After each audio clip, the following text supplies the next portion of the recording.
Good morning students, good morning everyone. तो बच्चों, previous class में हम लोग पढ़ रहे थे कंपोनेंट ऑफ इनकम टैक्स के बारे में। अच्छा, इसमें से मैंने आपको एक टॉपिक बता दिया कि इनकम टैक्स एक्ट 1961 क्या है। तो आज हम लोग दूसरा टॉपिक देखेंगे, इनकम टैक्स रूल 1962। तो कॉपी पे नोट डाउन कीजिए, हेडिंग दीजिए इनकम टैक्स रूल 1962। शुरू करें? Yes sir. आ जाओ, चलो स्क्रीन पर मैंने ला दिया इनकम टैक्स रूल 1962। बच्चों, इनकम क्या है मैंने ये भी आपको बताया, टैक्स क्या है मैंने ये भी आपको बताया। अब हम लोग समझेंगे रूल क्या है। सर एक बात बताइए, ये जो इंटायर रूल होता है, सबसे पहले तो दिमाग में ये चलता है ना कि सर रूल किसे कहते हैं, व्हाट इज रूल्स। देखिए बच्चों, रूल कहते हैं इम्प्लीमेंटेशन ऑफ लॉ। जब हम लॉ को इंप्लीमेंट करते हैं, लॉ को अप्लाई किया जाता है, उसे रूल्स कहते हैं।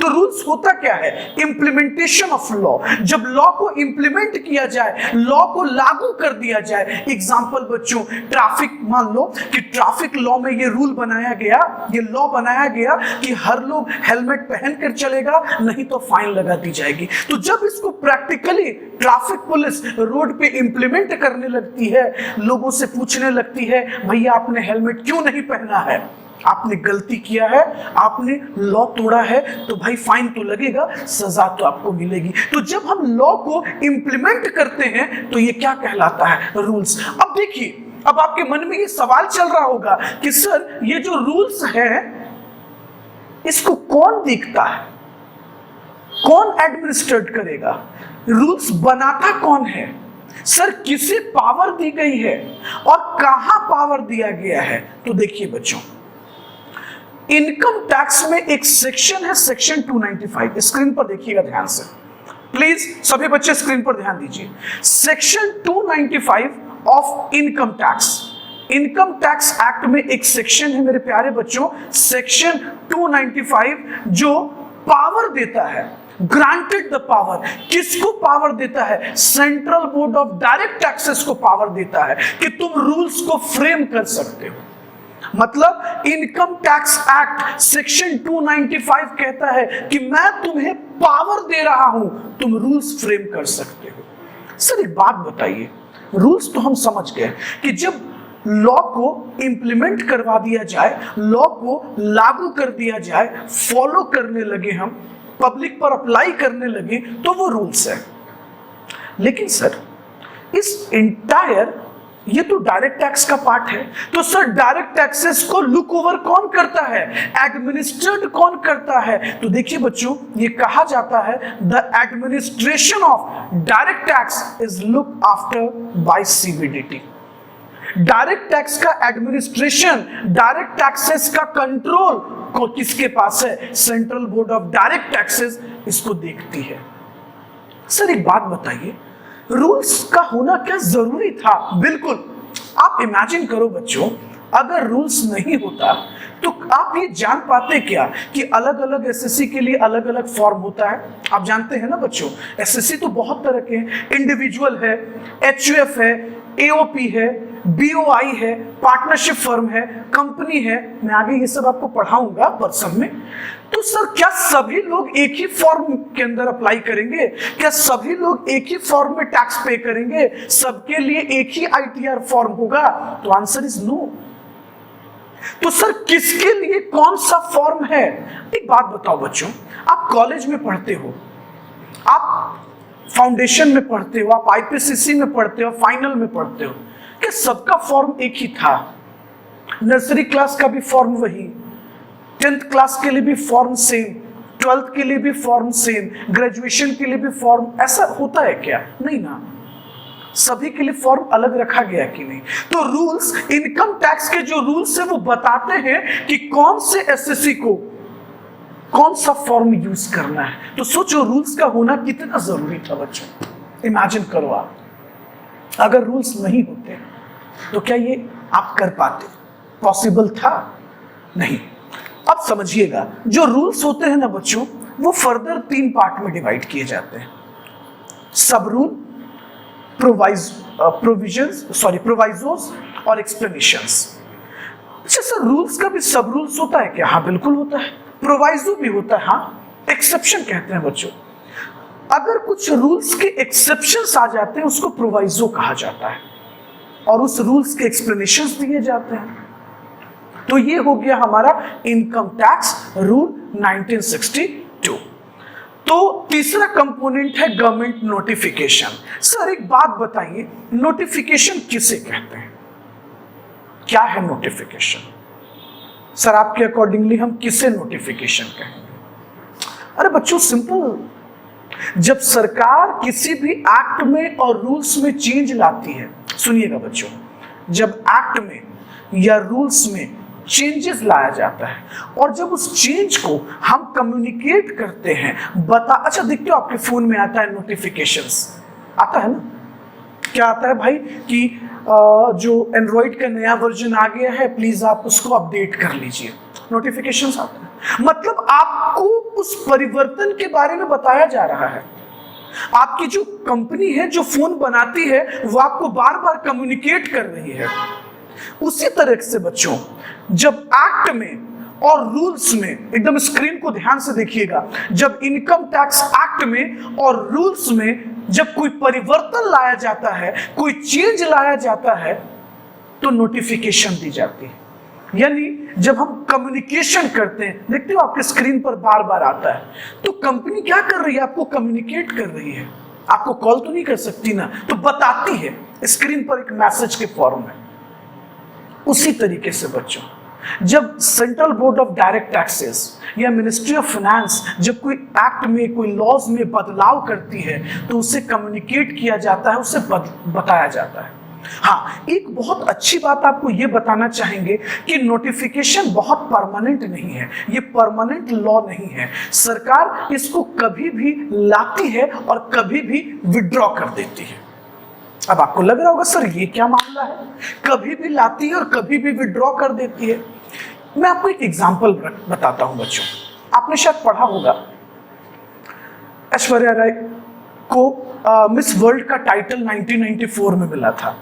तो बच्चों जिस दिन उनको ये टाइटल मिला, तो आप इमेजिन कीजिए उनको जो प्राइज मनी मिली, उनको जो दुनिया भर से तोहफे दिए गए, गिफ्ट दिया गया, जो प्राइज मनी मिला। पहली बात तो जब वो मिस वर्ल्ड का टाइटल जीती तो सिर्फ उनका नाम नहीं हुआ, पूरी दुनिया में हमारे देश का भी नाम हुआ। तो इस अच्छे अवसर पर गवर्नमेंट क्या करती है कि नोटिफिकेशन जारी कर दी कि जो प्राइज मनी है वो सब का सब एग्जाम, यानी उस दिन उनको जो गिफ्ट मिला, जो तोहफे दिए गए, जो प्राइज मनी दिया गया, सरकार उस दिन उसको एग्जाम्प्ट कर दी।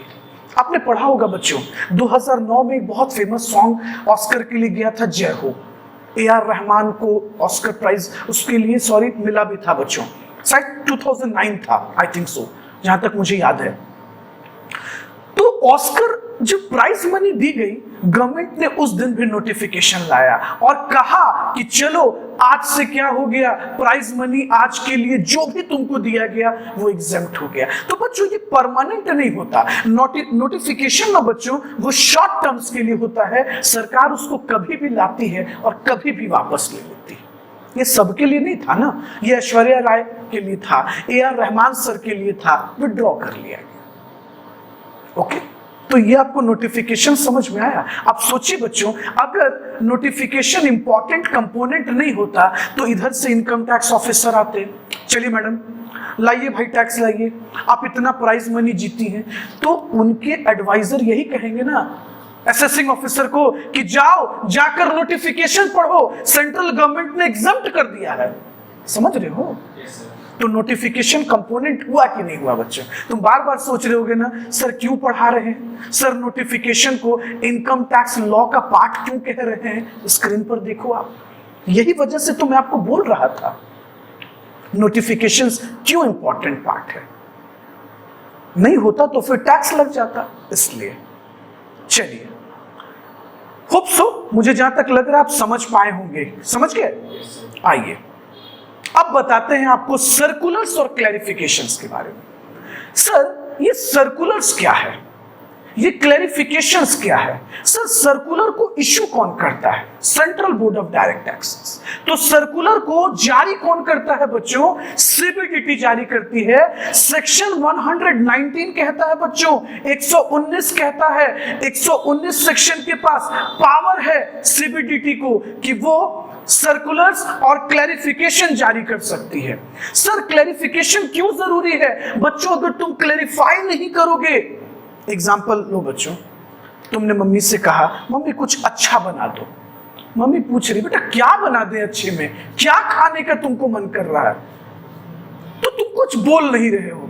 मम्मी बना के ला दी तुम्हारे लिए, फॉर एग्जाम्पल ले लो बिरयानी, तुम नाराज हो गए, बोली नहीं मम्मी क्या तुम बना दी, प्लीज मुझे ये मन नहीं था, कुछ अच्छा खाने को मन था। तो मम्मी गुस्से में क्या कहेंगी? कहेंगी ना हम तो पूछ रहे थे ना तुमसे कि क्या है मन, क्लियर करो। सोचिए बच्चों, जब कोई नया लॉ आता है, जब कोई नई रूल्स बनती है, कोई नया सेक्शंस ऐड होते हैं, तो अगर central board of direct taxes उसका एक्सप्लेनेशन नहीं देगी, उसका क्लैरिफिकेशन नहीं देगी, वो ये नहीं बताएगी कि हम क्या कहना चाह रहे हैं, मेरे कहने का मतलब क्या है, तो कोई समझ पाएगा? नहीं समझ पाएगा ना।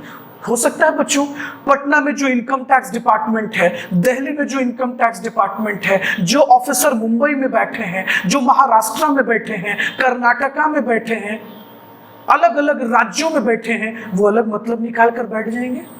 हो सकता है ना बच्चों, कहने का सेंस कुछ होगा और वो समझ कुछ लेंगे, इंप्लीमेंट कुछ और तरीके से कर देंगे। तो सीबीडीटी क्लैरिफिकेशन कर देती है, उसका एक्सप्लेनेशन दे देती है, उसको क्लियर कर देती है कि देखो हमारे कहने का मतलब ये था, तुम कुछ और मत सोच लेना, है ना। जैसे एग्जांपल बच्चों, बॉयज में अक्सर ये है, अगर आपकी कोई रोड चलती है, कोई लड़की हंस दे तो कहावत है हंसी तो फंसी। ऐसा बच्चों ये जरूरी है क्या कि कोई हंस दे और मुस्कुरा दे तो आप अच्छे ही लग गए हो उसको? हो सकता है वो आपको मजाक से भी तो हंस सकती है, वो ये भी तो सोचे कितना बड़ा गधा है ये भी तो वजह हो सकता है। तो ये क्लियर करना पड़ता है क्लैरिफिकेशंस में।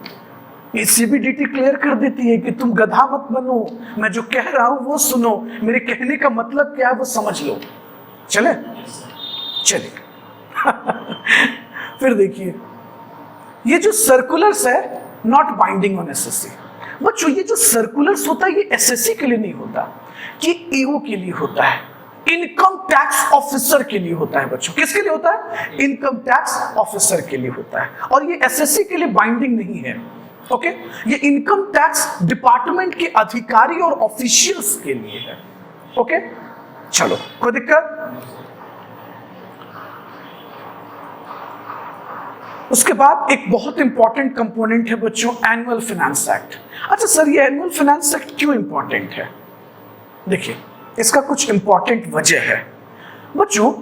मिनिस्ट्री ऑफ फाइनेंस जो है उनके पास इनकम टैक्स का कहीं ना कहीं एक इंपॉर्टेंट कंट्रोल है। कौन सा कंट्रोल है भाई? तो इनकम टैक्स का एक इंपॉर्टेंट कंट्रोल है मिनिस्ट्री ऑफ फाइनेंस के पास। देखिए ये सब तो मैं आपको बताऊंगा ही बजट के बारे में, उससे पहले कुछ इंपॉर्टेंट चीज बताना चाहते हैं बच्चों। जो मिनिस्ट्री ऑफ फाइनेंस है उन्होंने अपने हाथ में, अपने कंट्रोल में कुछ पावर रखा है। आप तुम सोच रहे होगे सर वो कौन सा पावर है? देखो बच्चों, introduction of new section. Ministry of finance जब चाहेगी वो नए सेक्शन को इंट्रोड्यूस कर सकती है, और जब चाहेगी किसी भी न्यू सेक्शंस को डिलीट कर सकती है। रेट ऑफ इनकम टैक्स क्या होगा वो कौन तय करती है? Ministry of finance. तुम्हारे दिमाग में चल रहा होगा बच्चों, सोच कर देखो, हर एक पॉलिटिकल पार्टी, जो रूलिंग पॉलिटिकल पार्टी होती है, मिनिस्ट्री भी उन्हीं की होती है, इतना तो आप समझते हो। सर ये सब चीज वो अपने हाथ में क्यों रखते हैं? बच्चों बहुत जरूरी है, सरकार को अपने कंट्रोल में रखना जरूरी है ताकि वो अपने वोट बैंक के अकॉर्डिंगली काम किया जा सके। और ये भी वजह है बच्चों कि आप किसी ऑटोनोमस बॉडी को भी इंटायर कंट्रोल नहीं दे सकते। ओके खैर आइए पहले हम आपको ये बताते हैं। सर एनुअल फाइनेंस एक्ट हम लोग क्या पढ़ने वाले हैं मेरे प्यारे स्टूडेंट्स? Annual finance act. बच्चों एवरी ईयर जो फाइनेंस मिनिस्टर होते हैं वो इंट्रोड्यूस करते हैं finance bill parliament budget session में। जैसे अभी जो हमारी मंत्री साहिबा हैं निर्मला सीतारमण जी, वो इंट्रोड्यूस करती हैं, है ना? ठीक है, ओके। तो वो एवरी ईयर इंट्रोड्यूस करती हैं क्या भाई? तो फाइनेंस बिल। अब दो बातें हैं बच्चों, ये जो बजट में जो प्रेजेंट किया जाता है ये दो तरह से होता है बच्चों। एक फाइनल बजट होता है, एक इंटरिम बजट होता है। फाइनल बजट कब होता है? आप जानते हो बच्चों, जो सेंट्रल गवर्नमेंट के इलेक्शंस होते हैं वो एवरी 5 ईयर में होते हैं। तो जिस ईयर इलेक्शन नहीं होता उस ईयर फाइनल बजट आता है, लेकिन जिस ईयर में इलेक्शन होता है, जैसे मान लो 2024 का जब इलेक्शन होने वाला है तो वो सेंट्रल गवर्नमेंट के लिए होगा, वो मतलब वहां केंद्र सरकार बदलेगी या आएगी, जो भी होना है, उस इलेक्शन में इंटरिम बजट आएगा। क्यों? क्योंकि देखिए फाइनल बजट कब आता है? जो सरकार रूलिंग में आ जाती है। तो ये तो 24 में तय नहीं है कि कौन सी सरकार रहेगी, कौन आएगी और कौन जाएगी। तो उस ईयर में आएगा बजट इंटरिम बजट। देखिए तो फरवरी का मंथ होगा उसमें इंटरिम बजट आएगा। आपको पता है कि सरकार बनते बनते जून जुलाई तो आ ही जाता है पूरी तरह से। तो जुलाई जब आएगा, कभी कभी तो ऐसा भी हुआ है बच्चों की अगस्त भी आ गया है बजट को आते आते, तो हो सकता है कि जुलाई और अगस्त के बीच में फाइनल बजट आए। तो इलेक्शन वाले ईयर में बच्चों फरवरी में इंटरिम बजट आता है, और जब फाइनली ये डिसाइड हो जाता है कि कौन सी सरकार केंद्र में रहेगी, उस ईयर में फाइनल बजट आता है। खैर ये बताना मुद्दा नहीं था, मुद्दा क्या था इस पर आते हैं कि फाइनेंस एक्ट जो है वो इंपॉर्टेंट क्यों है? किसका? इनकम टैक्स लॉ का इंपॉर्टेंट पार्ट क्यों है? समझिए, जैसा कि मैंने आपको कहा कि मिनिस्ट्री ऑफ फाइनेंस ने अपने पास पावर रखा है, वो जब चाहेगी कोई नए सेक्शन को इंट्रोड्यूस करेगी, जब चाहेगी किसी पुराने सेक्शंस को डिलीट करवाएगी।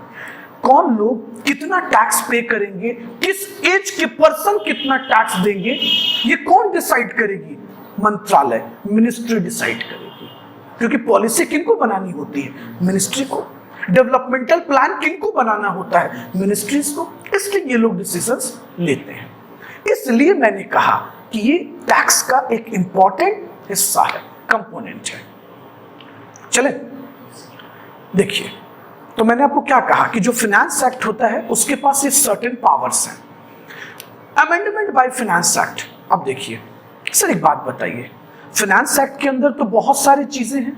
हाँ सर, एक बात बताइए, जो टैक्स से रिलेटेड अमेंडमेंट्स है, टैक्स से रिलेटेड जो बदलाव है वो कौन लाएगा? Finance act. Amendment by finance act, जितना भी टैक्सेशन से रिलेटेड अमेंडमेंट्स होगा वो कौन लाता है? Finance act. अब अमेंडमेंट दो तरह के होते हैं बच्चों, डायरेक्ट, इनडायरेक्ट। देखिए, तो जो डायरेक्ट टैक्स होता है वो एप्लीकेबल कब से होता है? तो it is applicable from first day of next financial year. ध्यान से समझिएगा, first day of next financial year से डायरेक्ट टैक्स के रूल्स अमेंडमेंट अप्लाई हो जाते हैं, नेक्स्ट फाइनेंशियल ईयर से। लेकिन इनडायरेक्ट टैक्स जो होता है effective from midnight unless specified. अगर नहीं बताया गया है तो जिस दिन अमेंडमेंट हुआ है उसी दिन रात 12 बजे से लागू कर दिया जाएगा। ये बहुत इंपॉर्टेंट ऑब्जेक्टिव है। जो इनडायरेक्ट टैक्स होता है वो इफेक्टिव हो जाता है रात के 12 बजे से, अगर नहीं बताया गया है तो। और जो डायरेक्ट टैक्स है वो एप्लीकेबल कर दिया जाता है first day of next financial year. Okay, यहां तक कोई दिक्कत है आपको?